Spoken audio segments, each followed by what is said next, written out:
Marriott Hotel. Osawa September. My art. Look at that. Can you see it real good? Might be too much light. Move it away a tad bit. I just want you to see, as you can see, that's a picture of Jesus. A lot of people look at that as God. As you can see, the arms is going straight up in the air as if he's on the cross. I can't see the cross, but I know the story of Jesus. One of the greatest contributions that he was able to give you was that he died for your sins. Okay, that means that with all his wisdom and wise grace of know-it-all, all the secrets of alchemy, the Son of God, all those things considered, the only thing he could do for your sins is die for them. The problem is, that doesn't make sense because we still have a hell that we could go to according to our actions. It still exists on the earth, the possibility of you going to hell to be punished for your sins after this image personification right here, which is a lot of them, claim that the punishment of your sin he already paid for. That's what he said. He said, I died for your sins, which means that the little essays on the corner killing each other, they got the right to do that because he already paid the price for it. It means that the woman is on the corner hoeing because she can't get money. She on drugs. She's got to have money. She's got to have drugs. Circumstances of our society, she's prostituting. But it's okay, see, because this guy right here claims that he died for her sins. Okay, somewhere there's a preacher that's having his way with some of the little boys that's in the pews at his church. You know, sodomizing them and everything. Black preachers as well as white ones, as well as people high up in the Catholic freaking Vatican. It's okay. Because Jesus, right there, as you can all see, is on the cross, paying for their sins. You can see him right there, hanging on the cross, right? I mean, can we all see him? Right? He's hanging on the cross, isn't he? See? Isn't it obvious that Jesus is hanging on the cross? Isn't that what your eyes see? You don't see the cross, but we know from history and schooling that he's more than likely hanging on the cross. Would you agree? Okay, let's see. Watch this.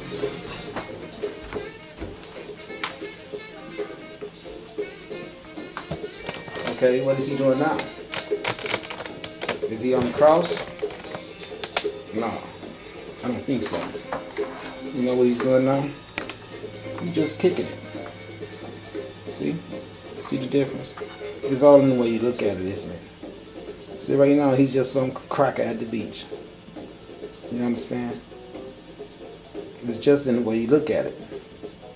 Sometimes things are not what they seem, it's just what you're told they are. And if you're not foolish enough to do your own research and try to find inconclusive evidence in certain things, you can end up being misled. And you can be misled so bad as to where you could walk singing praises to your own genocide.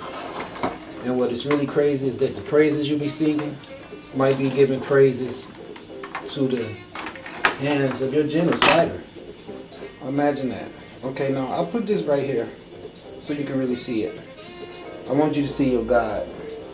Because you need to see your God. Because it's your God. There's a lot of people that's in the church right now. The first thing you come out of their mouth, as soon as something goes wrong, they say, oh God, is it that speaking up to a God that sometimes have problems with the elements because it can deliver you from the wrath of another God, even though it claims to be God. Now, I'm just saying this because when you have a God that tell you that he can control the elements and then starts talking to the elements and making them do the things that he asked them to do, maybe you might want to pay attention to that God, or maybe you want this God that lays down on the job sometimes and make genocide and shit go on, and another God has to come and smack the shit out of him, tell him to straighten his ass out. Alright? Your ass gonna be here, you do what you're supposed to do. Alright?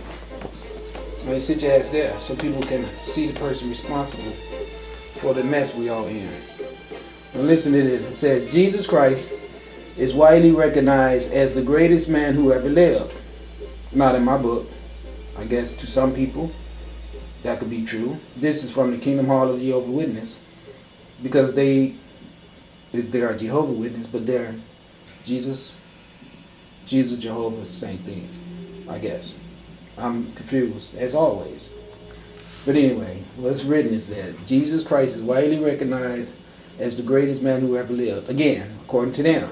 Yet, he surrendered his life for us 1,980 years ago. Okay, so it's the year 2012 now.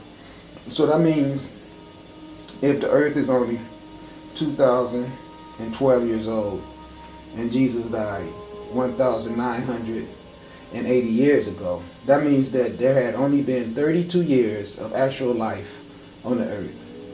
So that means that in 32 years, all of the shit that's written in the Bible that happened up to the arrival of Jesus Christ and his death, because it must have all happened in 1 year, because this is a lot.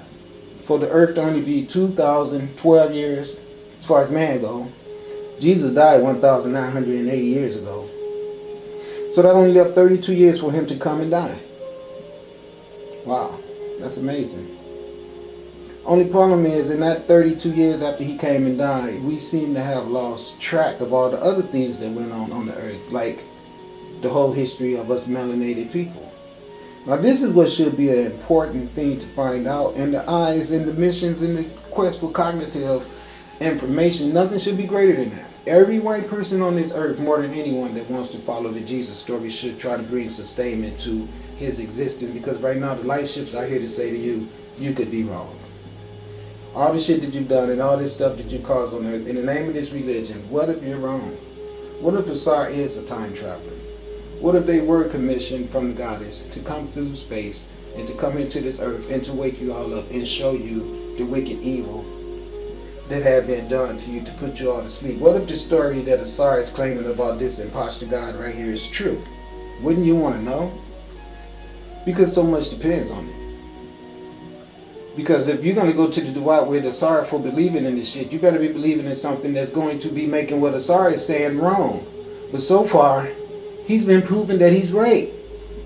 Now we can't sit around here and be dumb as hell and let another genocide happen, because that's going to make us all die. Now if we sit around here and let ourselves get killed in a genocide, after Asar warned us it was going to happen and told us that this shit was phony and that it was the whole mechanism behind the genocide, and he says that what he hates more than anything is ignorance. And if our ignorance let us still go on that road after he done proved to us that he done came all the way here to point this information out to us, if our ignorance still make us follow this elusive bullshit right here, along with Santa, because see, I'm going to know right away, because you're going to do the Easter thing, then the 4th of July thing, and all the same bullshit that you've been doing already. You're not going to do anything to try to get out of that paradigm of matrix control, which means the earth is not going to change. Which means the UFOs is going to say, we tried. But they would rather follow this piece of shit right here. See, he'll lay down on your ass as soon as he get ready. He'll go to the beach right there and be getting some Filipino girl to play with his little cock while he done destroyed the whole world, and he'll sit there laying just like that without 1 ounce of guilt in his heart.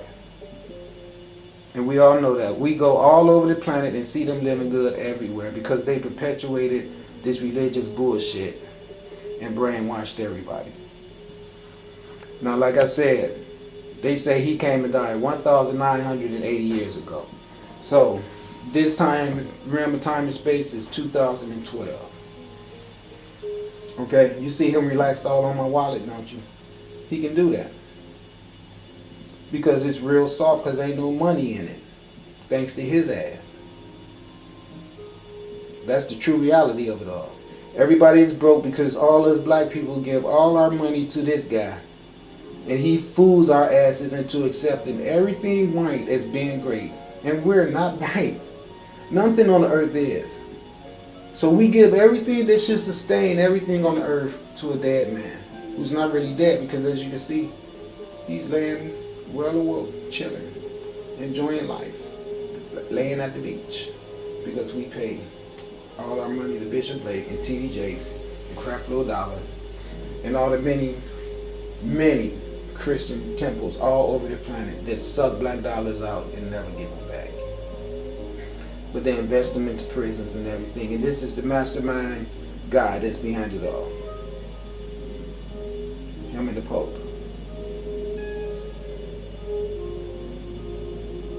You understand? And this is what I want you all to know. There's no time for games. At all. You can't sit up here and expect all this foolishness to not go down the garbage and drag you right with it. Now it's real simple. We're going to need and have to wake up and start being responsible for self and stop letting Jesus lay his ass around and live wealthy and perpetuate crime and decadence all over the planet. The beer, the tobacco, the abortions, the religious dogma, the prison system, the bad food, okay, the police harassment, the bad police, the bad politicians, all of the bad centers of control around the earth is leading all of our asses into genocide. We are all being led astray to be murdered in the name of Christianity, Catholicism, and Judaism, and Muslim. They like to call themselves Islam. But see, I'm going to tell you something. There's two sectors of that. You got, just like Christianity started off as an Egyptian condition of self-awareness, where it had opened your pineal gland, where you had crested above body occupancy, where you utilize all your energy at fulfilling the temptations and impressions. The quest of bodily pleasures has been eradicated, and you are vibrating on the spiritual plane as to where you're looking forward to dying or has already died as far as a physical life. That's the true christening, where you're not seeing sex as a motivating drive. You're not seeing the quest to collect riches. You're not seeing the quest to consume meat. Okay, you're not seeing the quest to have the answer of fame and fortune, the openness, or the extravagances. But what you're trying to do is be obedient to your supreme creative essence, as to become as great as that which you came from. There's no greatness in no pale-skinned white man that died. A true God will tell you that you are immortal and have a comprisement of energy that exists forever. That's what I'm here to tell you. I'm not going to sell you nothing to make you be obligated to give me anything. I will sell you something that if from your heart you can see the desire that something should be rendered to me for my hard, diligent work. That's the strength of it, an extreme of it. But on no terms, no conditions, or no terms would there be any such thing as you must pay tithes. That is control of the Pharisees. All this is implemented after putting fear in you of imminent danger from a terrorist God. So you say, well, what about you? I'm telling you that I am a God because I am a God.